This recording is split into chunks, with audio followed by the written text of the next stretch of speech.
उसमें जो उन जो लड़कियों के साथ बदतमीजी करने वाले, बलात्कार करने वाले जो तीन लड़के थे, वो तीनों के तीनों भाजपा आईटी सेल के कार्यकर्ता थे। भाई भाजपा के सारे कार्यकर्ता उसी में पकड़े जा रहे हैं।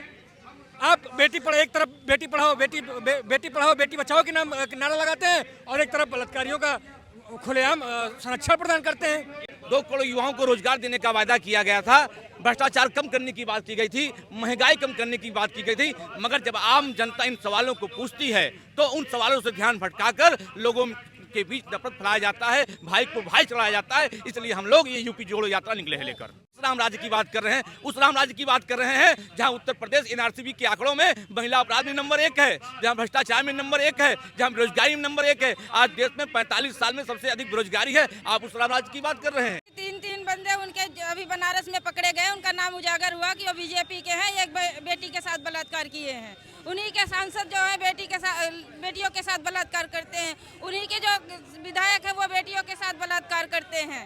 और आपने देखा होगा अभी हमारी बहनें जो गोल्ड मेडलिस्ट थी वो सड़क पर रौंदी गई है, क्या उनको दिखाई नहीं दिया? उनको भी मोतियाबिंद हो गया था उनकी आंखों में।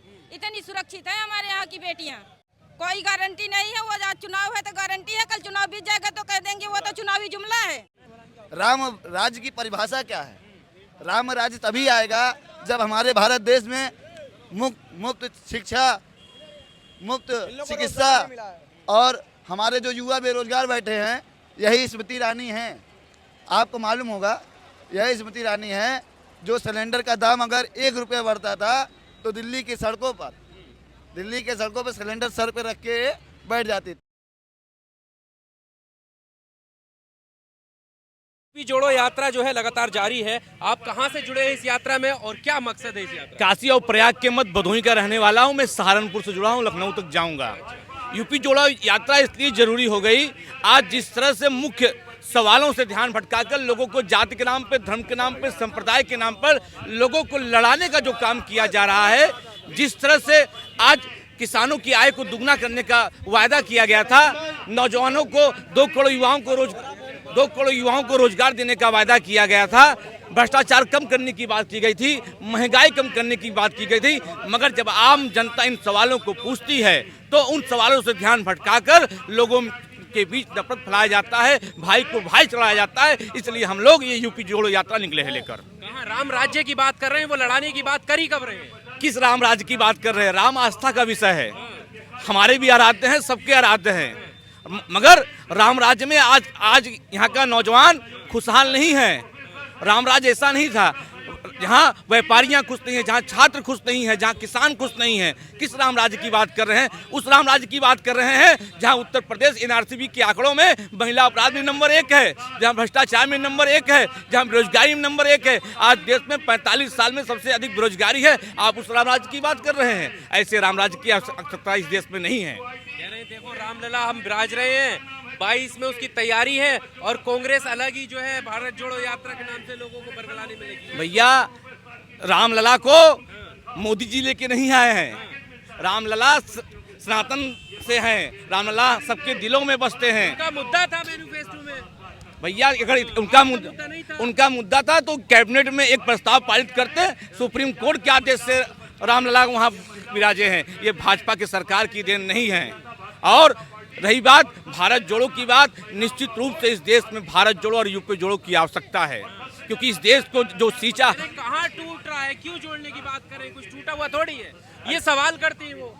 आज जाके किसानों के दिल से पूछिए, जब वो अपने आज भी 6000 करोड़ रुपए, 6300 करोड़ रुपए गन्ना किसानों का बकाया है, उनके जाके पूछे कि उनका दिल टूटा है कि नहीं टूटा है। आज नौजवान आत्महत्याएं कर रहा है, आज छात्र फीस वृद्धि के खिलाफ सड़कों पर आंदोलन कर रहा है। हम उनकी वेदनाओं को समझने आए हैं, हम उनकी सवालों को विकेंद्रीकरण करने आए हैं। और आप देख सकते हैं आज़ाद इतिहास में 142 सांसदों का निलंबन नहीं किया गया था। पहली बार आज़ाद इतिहास में 142 सांसदों का निलंबन किया गया था। और इसलिए जोड़ने यात्रा निकले, क्योंकि ये बात कांग्रेस की नहीं है। इस समय देश बचाने की बात है, लोकतंत्र पे खतरा है, संविधान पे खतरा है। इसलिए हम भारत जोड़ो यूपी जोड़ो बताने निकले हैं। देश तो विश्व गुरु बनने की तरफ अग्रसर है, मोदी जी कह रहे हैं। भाई कैसा विश्व गुरु? आज युवा देखिए, युवा तमाम रोज सड़क पे। तो आपकी रैली में आप ही नहीं तो बुलाया, अभी आप कह रहे थे। रैली में तो इस आशा से आए हैं कि कि आगामी 2024 की लोकसभा चुनाव में कांग्रेस पार्टी की सरकार बनेगी और राहुल गांधी जी के नेतृत्व में इन सारे युवाओं को रोजगार का अवसर प्राप्त होगा। लेकिन आज जो मोदी सरकार में हो रहा है, युवा तो परेशान है, महिला सुरक्षा के नाम पे कुछ नहीं है। ये कहते हैं कि बेटी पढ़ाओ बेटी बचाओ, लेकिन आप सुने होंगे इसी लखीमपुर खीरी में जो जिला पंचायत सदस्य रितु सिंह थी, उसको भाजपा के दरिंदों ने कैसे खींचा था, उसको परेशान किया था, लेकिन उनके ऊपर कोई कार्रवाई नहीं होती है। इसी के बगल में उन्नाव जिला है, उन्नाव जिला में रेपिस्ट विधायक निकलता है, उसके ऊपर वो अभी जेल है।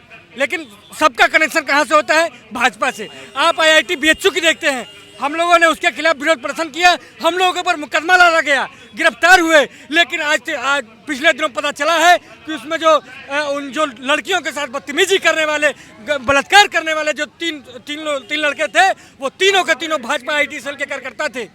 भाई भाजपा के सारे कार्यकर्ता उसी में पकड़े जा रहे हैं।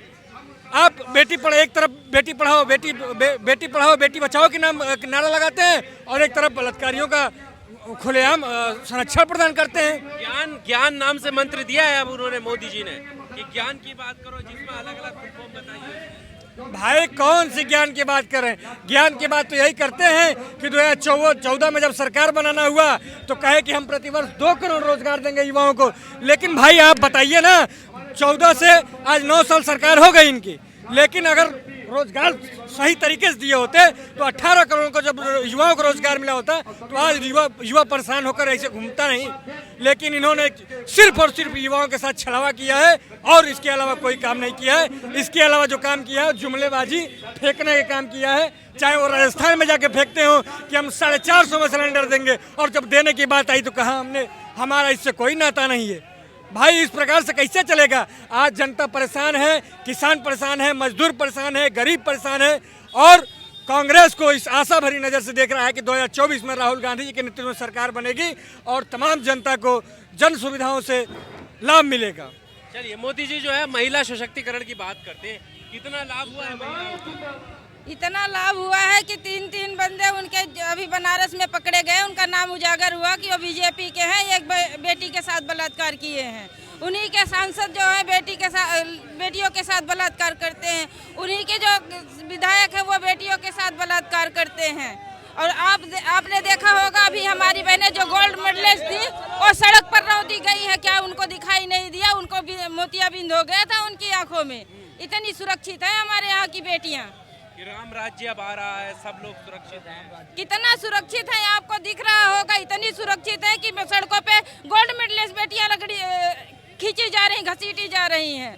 और क्या कहते हैं, पुलिसकर्मी होती हैं बेटियां, वो घसीटी जा रही हैं। उनकी मोदी जी की गारंटी पे भरोसा नहीं है जब वो कह रहे हैं कि मेरी गारंटी है, महिला जो है सुरक्षित है?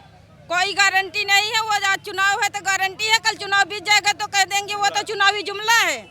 वो तो हमेशा यही कहे हैं। 14 में उन्होंने कहा कि हम ये कोट देश के नाम, बहनों ने ये कोट देश के नाम उनको दे दिया। जब ये कोट देश के नाम ले लिए, फिर लेने के बाद फिर उस बाद में जब बहनें कहने लगी कि हमारी सुरक्षा नहीं हो रही है, हमको सहयोग नहीं मिल रहा है, तो कह रहे हैं कि वो तो चुनावी जुमला था, कहे 2 करोड़ रोजगार देंगे। कहा था उन्होंने, कहा कि देखो हम राम मंदिर बनवाएंगे, बन रहा है। अरे राम मंदिर उन्होंने नहीं बनवाया, राम मंदिर उन्होंने बनवाया है। राजनीति कर ली भाजपा, जितनी करनी थी कर ली, अब नहीं चलेगी भाजपा की राजनीति। हाँ, काहे चलेगी? जनता नहीं, जनता जान चुकी है कि झूठ ज्यादा दिन तक नहीं चलने वाला है। हाँ, जितना झूठ चलना था चल गया, अब झूठ नहीं चलने वाला। अब ये जन सलाब चल रहा है, ये सब कांग्रेस को वोट देगा। हर मुद्दे पे कांग्रेस खड़ी है। किस मुद्दे पे? हर मुद्दे पे खड़ी। क्या नहीं मुद्दा? किसान आंदोलन था तो कांग्रेस के नेता खड़े हुए। किस मुद्दे पे? ये देखिए बेचारे किसको रोजगार मिला है, सब बेचारे अपने अपने रोजगार छोड़ के बैठे हैं। मोदी जी की गारंटी पर वोट पड़ेगा 400 पार की बात कर रहे हैं। बेईमानी कर रहे हैं। ईवीएम मत डालो, उनकी माँ भी उनको वोट नहीं देगी। क्या बात कर रहे हो? हाँ, बिल्कुल कह रहा हूँ, उनकी माँ भी उनको वोट नहीं देगी। गारंटी साथ बता रहा हूँ मैं।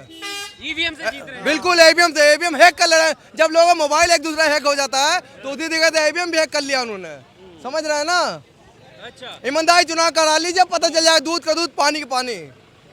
और जिन राज्यों में कांग्रेस जीतती है वो कैसे जीतती है? कहाँ राज्य में ईमानदारी चुनाव होता है? आप फिर चुनाव करा लीजिए ना। अभी तो ईवीएम से ही होता है। जो हिंदी भाषी राज्य है, जो हिंदी भाषी राज्य है, वहाँ पर बीजेपी ईवीएम सेट करती है। और जहाँ छोटा है, जैसे हमारा राज्य तेलंगाना हो गया, वो छोटा राज्य है, वो हिंदी भाषी राज्यों को अपने कब्जे में रख के छोटा राज उनको दे रही है। आखिर आप ये भी तो देखिए, राजस्थान में हम 9-10 लाख वोट ज़्यादा पाए, भले हमारी सरकार नहीं बनी, हमसे कहीं ना कहीं चूक हुई, हमें पता है, लेकिन भले ही हमारी सरकार नहीं बनी। और आपने अभी एक बात कही है, राम राज्य।